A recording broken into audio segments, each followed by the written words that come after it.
Hey guys, so we're back. We're going to continue the sewing PCR tutorial. So I'm just going to give a real quick summary, the Cliff's Notes of what we just went over up there. So we started off with, let me just select a nice little color. We started off with two fragments of DNA. So we have fragment A and we have fragment B. And we want to splice these together using this overlap extension technique. So all we got to do in order to do this, and it's sounds pretty simple in concept, is just give an overlap. So now we have this whole overlap area. And this is 5, 3, and 3, 5. And then during our PCR reaction, we're going to be interested in just this strand and this strand. So we're going to ignore everything else. And we're going to say that we're going to heat up our DNA. So we get our single-stranded DNA, and we have our fragment A and our fragment B. Here's A, B, and our overlap. And this is just denatured DNA, no interactions, nothing. And let's just keep track of the orientation of our DNA. So 3' and 5'. So we're all at single-stranded DNA, and then we start to cool our reaction down, and we start to anneal. So most of the time, we're probably going to get A's binding to A's and B's binding to B's. So this is going to be, probably the majority of the PCR reaction, and probably we're going to get the same thing with B. But every now and again, we get an annealing or a binding between the homology regions of A and B. So these two fragments bind together, they anneal. So let's just make extra clear that it's just a single-stranded fragment, that top single-stranded fragment, and then this bottom single-stranded fragment. Whoops, ran out of room.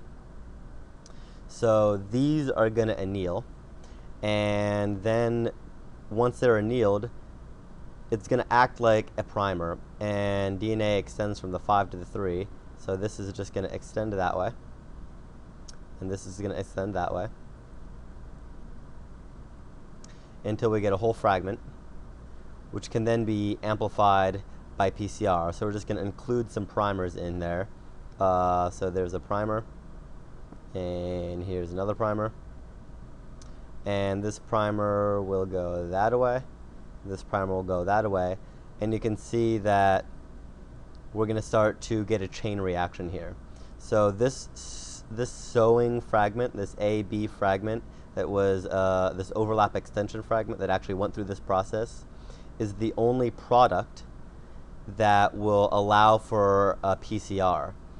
These fragments, they will bind primers, but the primer can only go up to about there. And even if that does happen, that's okay, because this can then just come right on down to this reaction and serve as a primer for more overlap extension. So we're really kind of funneled in this direction. This is the preferred product.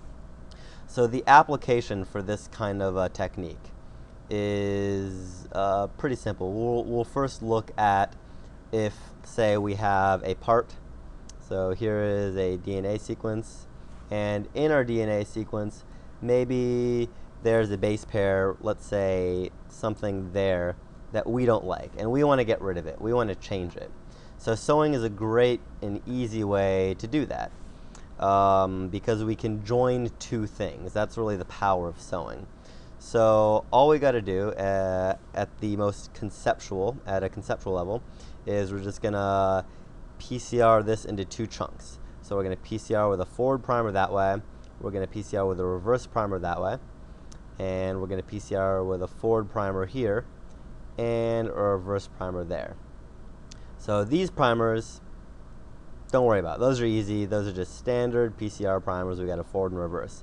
This is kind of the special case right here. So these oligos are going to be about probably 40 base pairs. We're going to have 20 base pairs on either side of this thing that we want to change. So we have 20 base pairs, and then we put an intentional mismatch. So let's say we want to change that X to a, I don't know, how about Z? So we'll say Z is what we're going to change. So our primer is going to have a Z, and then this is going to have the reverse complement of a Z. I don't know what it would be. We'll call it Z prime. And then just the rest of the primer is whatever binds to the DNA. And I probably should have made this a double-stranded piece of DNA, so I can just do that right now.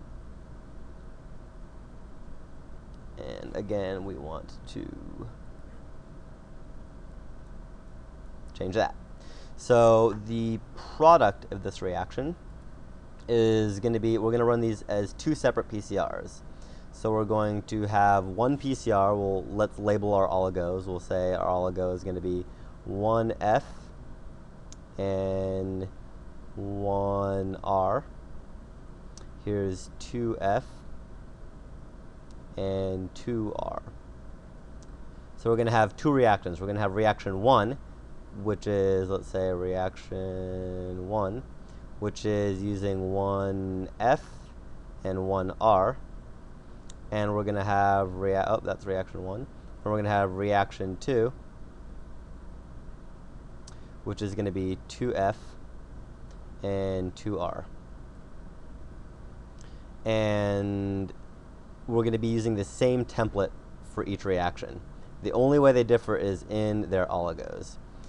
So we can imagine reaction 1 as just these two oligos and this template. And what the product of this reaction is going to be is just from 1F to 1R. So we're going to take, here, let me switch colors. We're going to take the DNA from here over.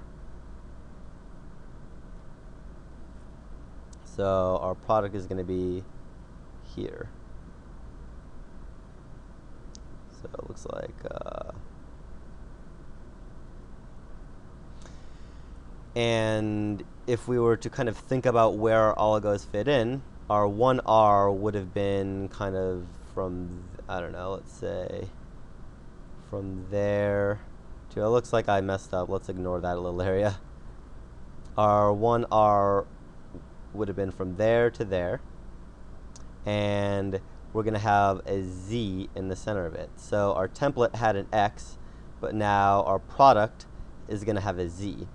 So here was our reverse oligo, and our forward oligo would have been placed in there, but that's just a regular oligo, so it doesn't really matter. But we end up getting this thing that has a mutation, a site-specific mutation at the position where X was, and we change it into a Z. Reaction 2 is going to be pretty similar. Let me scroll down a little bit. We're going to have everything from the 5' of oligo 2F over. So we'll just draw a line down. Whoops, getting crooked lines here. And here's our DNA. And then we'll do the same thing. We'll kind of figure out where the oligos fit in to all of this. So we have our 2F is going to be from here to here. And at the position where we had X, we're also going to have a Z. And then a reverse oligo, 2R, or I'm sorry, 2F. Oh, yeah, no, that's 2R, sorry. Getting dyslexic here. Would fit in right there, but that's kind of boring. That's kind of pointless. Other than the fact that it allows us to do a PCR. It doesn't do anything special other than allowing the amplification to proceed. So now we have these two different chunks of DNA, one from reaction 1, one from reaction 2.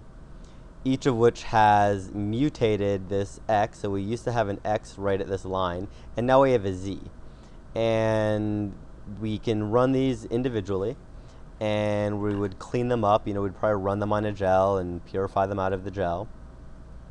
And then we would put them into a tube together in order to sew them together.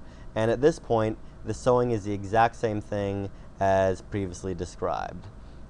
We have this region of homology right in the center.